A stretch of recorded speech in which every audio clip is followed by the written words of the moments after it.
гишүүнд баярлалаа. Дашнаар жишүүн асуу. Саналаа хэлнэ. Банкны орон дээр хилцчих явцад бас бидний ярьж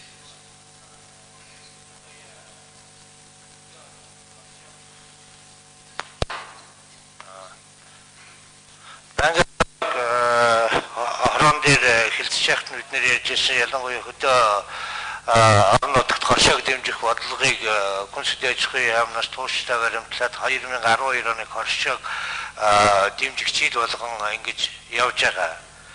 Өнөөдрийн гарч байгаа үйлчилж байгаа тэр хуулийн хүрээнд нь зарим нэг зүйл дээр өөрчлөлт оруулахгүй бол бодтойгоор хөгжих бололцоо бол их хомс болж байгаа юм а. Ялангуяа сая нөгөө өнгөрсөн жил хэрэгжсэн сум хөгжүүлэх сангийн 50 сая төгрөгийг манай Говьртай аймгийн хэмжээнд хоршоог дэмжих чийд болгож зарлаад энийг ингээд нэгдсэн зохион байгуулалтанд ороод хоршоо хэлбэрээр үйл ажиллагаа явуулж байгаа ийм улсуудаа өгсөн.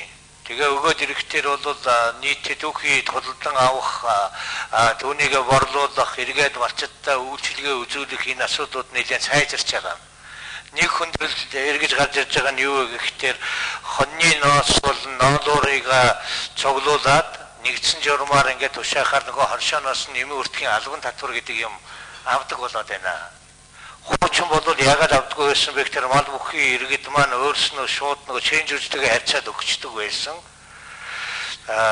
Тэгэхээр бол ямар нэгэн татвар авах тийм бололцоо байхгүй байдаг байсан. Одоо ингээд нэгтгэхэд өгчихдөр энэ асуудал хөндөгдөж гарч ирээд байгаа. Тэгэхээр бол энийг тэр нэмийн өртгийн албан татварын тухай хуулиндаа түрүүнд нь өргөн барьсан байж байгаа яг тэр ноос ноолур гэдэг үг нь хасагдсан юм байна. Энийг оруулж ирээч гэдгийг л би энэ хөдөө аж ахуйн яамныханда санд болгож хэлсэн. Сая банкны орооны тогтоол банкны орооны санал өгүүлэлтөнд чинь орж ирсэнгүү. Тэр нэмийн өртгийн албан татварын тухай хуулинд бол арьс шир өндөг өр тариа эднэргээд эднэрийг нь бол нөөцөс чөлөөлнө гэдээ ороод ирсэн байж байгаа.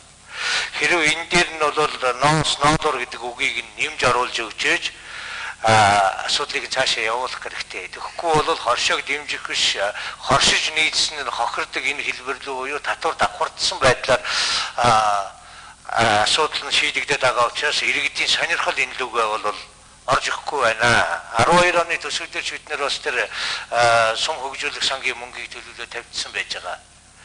Тэгэхээр бол энэ нэргээгээ дахиад хоршооны чиглэлээр үйл ажиллагаа явуулах улсуудын дэмжлэг болж очих юм байна. За нөгөө талаасаа бол ерөөсөө хоршоог дэмжиж гэж байгаа бол мал бүхий иргэд гэдэг тэр агуулгаар нь асуудалд бол хандхаа болоод тэр энэ орж иж байгаа бодлогын бичиг баримтан дотроо бол хоршоогоор нэгдэж хоршоонд цуглуулж хоршоогоор дамжсан тохиолдолд тэр хөнгөлөлтийг эдэлдэг 2000 төгрөгийг эдэлдэг энэ хэлбэр рүү орох хэрэгтэй гэж ингэж ойлгож байна. Одоо виржийн тухай хууль гардсан шинээр виржийн байгуулах үйл ажиллагаа нь явагдаж байна. Тэр агуулгаар нь энэ асуудлыг ингэж оруулж ирээч гэж би Гүнсэд аж ахуйн яамныхаас хүсэж байна. Энийг даруйхан шийдээч. Уул нь бол банкны орон дээр бол банкны ороны тогтоолоор энийг оруулж ирэхийг үүрэг болгоод өгчийг тэр манай эдийн засгийн банкны ороны харьяалах асуудал биш.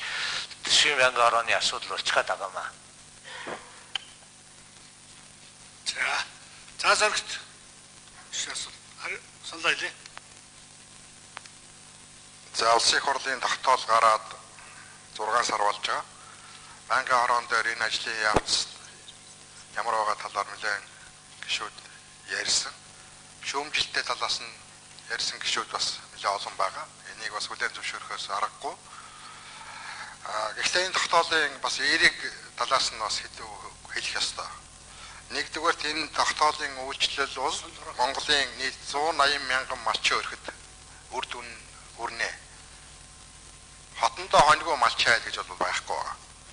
Тийм учраас энийг бол тэр хонинд нөгөөд байгаа юм уу, ноосонд нөгөөд байгаа өгөх гээд байгаа урамшуул биш юм аа. Энэ тэр 180 мянган малчин айлын орлогыг нэмэгдүүлэх амьдралын дэмжих зорилгоор л одоо гарсан шийдвэр. Нөгөө талаас нь энэ чиглэлээр одоо ноос авч үйлдвэрлэл явуулдаг 70 орчим аж ахуй нэгж Монголд байна. Энэ аж ахуй нэгжүүдэд дэмжсэн, энэ аж ахуй нэгжийг одоо санхүүгийн талаар дэмжсэн ийм шийдвэр байгаа. Тэгээд энэ тогтоол маань бол зөвхөн энэ жил үйлчлэх биш, ингээ цаашдаа жилийн улсын одоо төсөвт хөрөнгийн их хөөс өрн тусгагдаад хэрэгжээд явах учраас бол үр дүнгээ өгнө. Энэ талаар бол манай засгийн газар илүү сайн зохион байгуулалтад ажиллах шаардлагатай байна гэж ингэж үзэж байгаа. За 3 дахь нэг зүйл бол энэ тогтоол гарсаар ноосны үн өсөж байгаа. Саяхан 300-400 төгрөгөөр үнэлэгдэжсэн хоньны ноос өнөөдөр 700-800, Улаанбаатар хотод 1000 төгрөг, 1100 төгрөг болж өсөж байгаа. Энэ бол бас энэ тогтоолын үр нөлөө байгаа. За бид бол энэ уупаа гэж их ярьж байгаа. За үүний хажуугаар энэ эдийн засгийнхаа бүтцийн өөрчлөлтийг авч явахын тулд Монголын уламжлалт газар тариалан энэ мал аж ахуйн салбараа дэмжих бодлогыг явуулах зайлшгүй шаардлага байгаа. Малын гаралтай бүтээгдэхүүний хувьд бол ноолуурын хувьд бол тодорхой хоёр шийдвэр гарсан. Экспортын талбараас чөлөөсөн ноолуурын үйлдвэрүүдэд 100 тэрбум төгрөгийн одоо өнгөлтэй зээл очиж байгаа. Үүний үр дүнд бол ноосны үн бол энэ жил урд хожид байгаагүй өндөр бас байлаа. Цаас дэлхийн зах зээлийн эрэлт хэрэгцээ байсан. За ноосон дээр бид нар арга хэмжээ аваад ингээ ажиллаж байгаа. Цааш нь бол мах, сүү, арьс ширээ яах вэ гэдэг том асуудал байгаа. Тэгээ улсын их хурлын гарсан шийдвэрт мал аж ахуйн гаралтай энэ бүтээгдэхүүнүүдээр тодорхой санал оруулж ирээч гэдэг чиглэлийг засгийн газарт өгсөн.